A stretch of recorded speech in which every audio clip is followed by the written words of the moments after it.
I knew DJ Academics wasn't going to let me down. He is going to break down case by case scenarios about how Tupac murder investigation details Keefe snitching on himself. So I like how he kind of explains things. Let's go ahead and check out this video, and I'm gonna come back to my reaction. Hit that thumbs up button, guys. Subscribe to Charles and His World. Appreciate it. Davis began to devise a plan to obtain a firearm and retaliate against Suge Knight and Mr. Shakur for what occurred inside the hotel against Mr. Anderson. After Davis obtained a gun, he entered into a white Cadillac along with Terrence Brown. By the way, I know y'all hate when I pause it, but again, these are all different little branches that we have to like possibly investigate. There was a whole process, and you know, remember the whole thing I was telling you about the conspiracy and the hit and blah blah.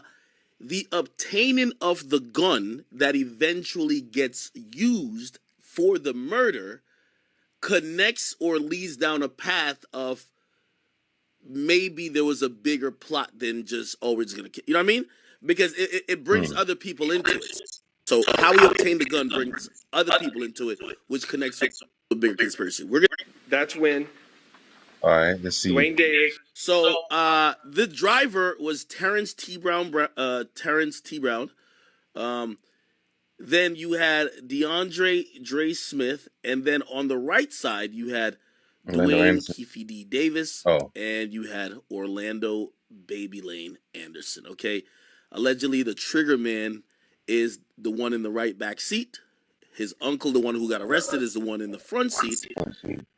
And you're going to hear the biggest self-snitching ever in the world, because this guy, who's now in custody, he went on multiple interviews and damn near bragged that he's the one who passed the gun to this guy to do the killing, which is like, nigga, what? Again, he was saying this for years. Nothing happened, so he basically was like thinking it was cool, right? Let's get back to the shit. So the driver was Terrence T. Brown. Look how Vlad gets this nigga to start snitching on himself. Vlad does it. I ain't gonna go into details like that. You know what I'm saying? Classic street nigga shit. Hey, I ain't gonna go into details like that because I'm a real street nigga. Here we go. So let's talk about what happens next. You know, based on what the book says. You shouldn't even talk about it at all. Zip gave you a Glock. Okay, remember those names. Zip. So I'm giving out some other names. This is Keefe D. There's a guy named Zip. Orlando Anderson, a.k.a. Baby Lane, is the dude that gets beat up. That's his nephew. And that's the guy supposedly pulled the trigger. Zip is the guy who gave the gun. Okay? Zip is the middleman to the big fish. We're going to get to it. Guys, a Glock. And you guys tossed it in the back seat. And Bubble Up was the driver. And Baby Lane and Freaky were in the back seat. Look how Vlad gets this nigga to start snitching on himself. Vlad does it.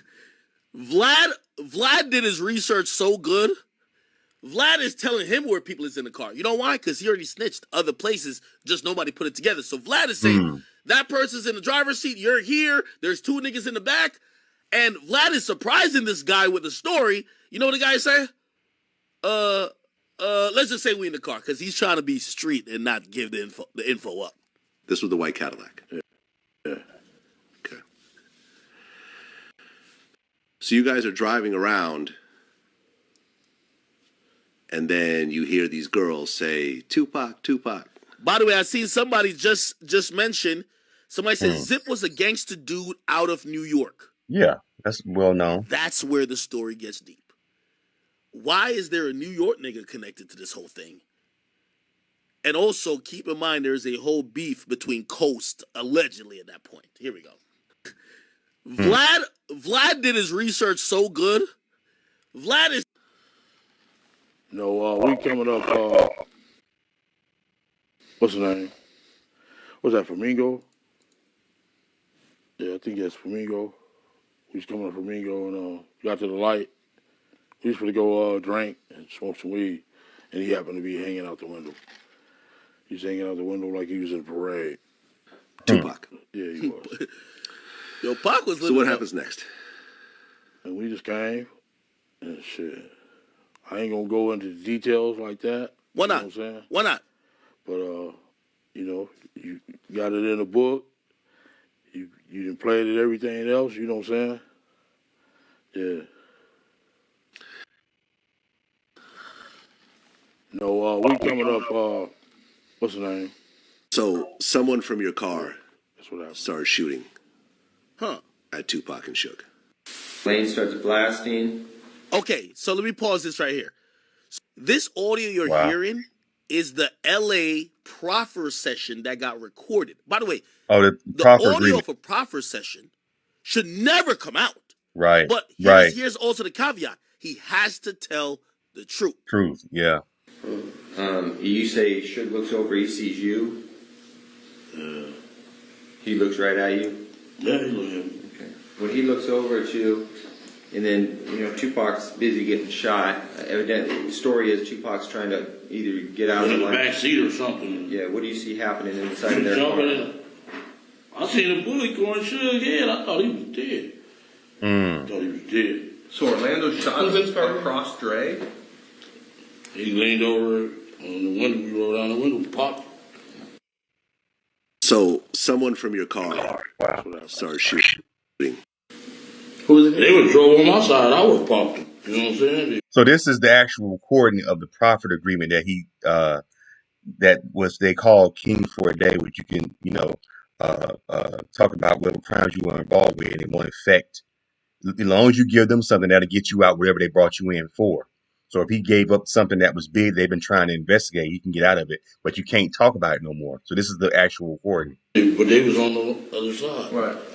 I'm not gonna go into details on that one. Keep it streets on me. I ain't gonna go into details. Hilarious! I ain't gonna go into details on that one. I'm gonna have to keep it street. Nah, this is great. Yo, this is great. I ain't gonna go into details on that one, but I'm gonna keep it street. So this is a white Cadillac here, and Baby Lane is the shooter, right? Who's the guy in the back right, but the car they're shooting at with Pac is over here.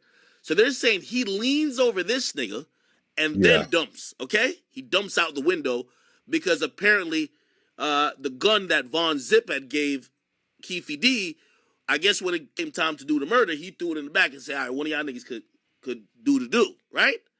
Okay, so this is great. Who was it? They would drove on my. Well, so let them buy the book then. Okay, well, I'm just going to read this passage. The shit was on. Tupac made an erratic move and began to reach down beneath his seat. It was the first and only time in my life that I could relate to the police command. Keep your hands. They're going to use all this stuff, all these interviews. They're going to use all this on this man in court when he go to trial. Hands where I could see them. Instead, Pac pulled out a strap, and that's when the fireworks started. One of my guys from the back seat grabbed the Glock and started busting back. The first shot skinned Suge in the head, and I thought that motherfucker was dead. Pac didn't have a gun. I had heard some stories, supposedly that Suge used Tupac as a shield when the bullets started flying, but that's some bullshit. Suge was already wounded, and he was the one that got touched. As the rounds continued flying, I ducked down so I wouldn't get hit. Basically, yeah. I'm going to read from the book. Okay. We made it back to the hotel. We popped our bottles and partied like it was any other night. Of course, someone suggested that we pour out a little for Tupac, which we did. Well, so let them buy the book then. Okay. Well, Mike Tyson, how you feel about him saying that he wish he had 5 seconds in a room with Tupac Killer? And I only need 1 second with you, dude. Well, you better leave me the fuck alone and keep boxing, dude. You're a boxer. You guys not no fucking case. All of a sudden, everybody want to be killers now. Man, knock it the fuck off. Stupid motherfucker. Mike Tyson, how you feel about him saying that he wish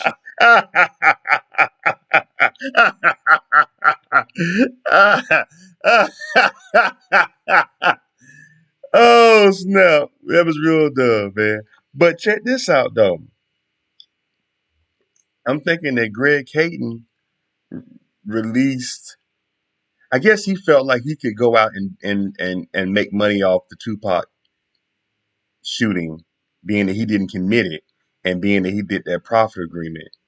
Because Greg Caton, who was the guy who was investigating Tupac's shooting, he gave him the deal for the profit agreement.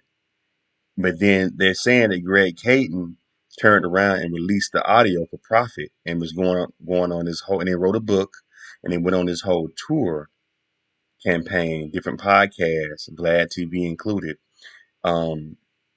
saying that Keefe can confess to Orlando Anderson doing the crime. So I guess Keefe felt like, oh, okay, well, he going around making money off me, off my confession, and this wasn't supposed to be released. Well, I'm gonna go and make some money and write me a book and get paid, and he can't get paid off my confession. And I think that's why Keefe wrote the book and started going on, going on these Vlads and all these different podcasts to promote the book, and just went ahead and just confessed to it, you know. But the thing about it is, Keefe, you're not. First of all, you're not white and you're not a police officer. That's why Greg was able to do it. He was the police officer that gave you the agreement. So you could talk about it one time for a day. Now, what Greg Caden does, unfortunately, he took the audio and was making it and was sold it and was making profit off of it. But then you started talking about it, thinking that you can make profit off of it, but you only was given that one day to talk about it. So that's what they're going to hold to his that might be his demise, I think. What y'all think, man? This whole thing's gonna be interesting, this whole Keefe D Tupac case. Leave your comments, subscribe to Charles and World. Appreciate it.